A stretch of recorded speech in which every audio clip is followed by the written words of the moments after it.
मेरा सोफा कहाँ लेके जा रहे हैं? दरअसल ये मूवर्स एंड पैकर्स हैं, मैंने इनको बुलाया है। इस घर में जितना भी सामान है ना, टीवी, एसी, फ्रिज, सोफा, ये सब कुछ मैं वापस भिजवा रहा हूँ तुम्हारे पापा के घर। लेकिन क्यों? किसने कहा भेजने के लिए? मैंने कहा है। तुमने मुझसे पूछा भेजने से पहले? क्या प्रॉब्लम है ज्योति? जब इस घर में सारा सामान दहेज का है तुम्हारे हिसाब से, तो फिर इस सामान को रख के मैं क्या करूँगा इस घर में?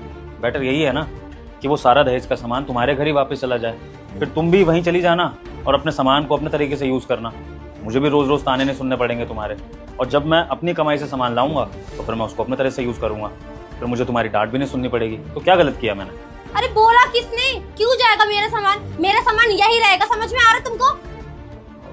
भैया आप अभी के लिए चले जाइए, आपकी जो भी पेमेंट होगी मैं कर दूंगा, मैं आपको बाद में बुलाता हूँ। हाँ, प्रॉब्लम क्या है तुम्हारी? इस घर की ना मैं बहू हूँ, ठीक है? मैं यहाँ परमानेंटली रहने आई हूँ ना, तो मेरा सामान भी परमानेंट ही रहेगा यहाँ पे। समझ में आ रहा है तुमको? ये कहीं नहीं जाने वाला है। वही तो ज्योति, तुम इस घर की बहू हो, और जब एक बहू अपने ससुराल आती है तो वो जिंदगी भर वहीं की हो जाती है। उसको कभी भी ये एहसास नहीं कराया जाता है कि तू पराये घर से आई है।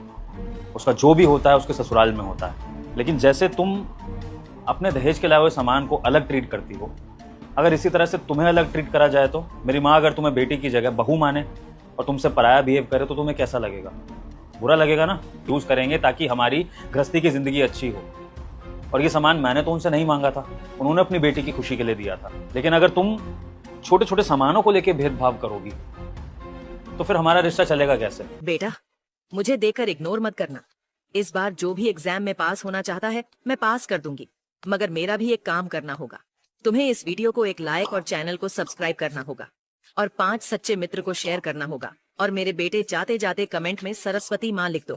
के लिए किया था कि अगर तुम अपना पराया ये भेदभाव सामान का ये सब करोगी और मुझे ये एहसास कराओगी कि मैं दहेज का सामान यूज़ कर रहा हूँ, मैं गरीब हूँ, तो फिर तो हमारी ये शादी नहीं चल पाएगी। फिर यही बेहतर है कि तुम वापस अपने मायके जाओ, अपने पापा के साथ रहो, उन्हीं की अमीरी में, उनकी छत्र छाया में रहो।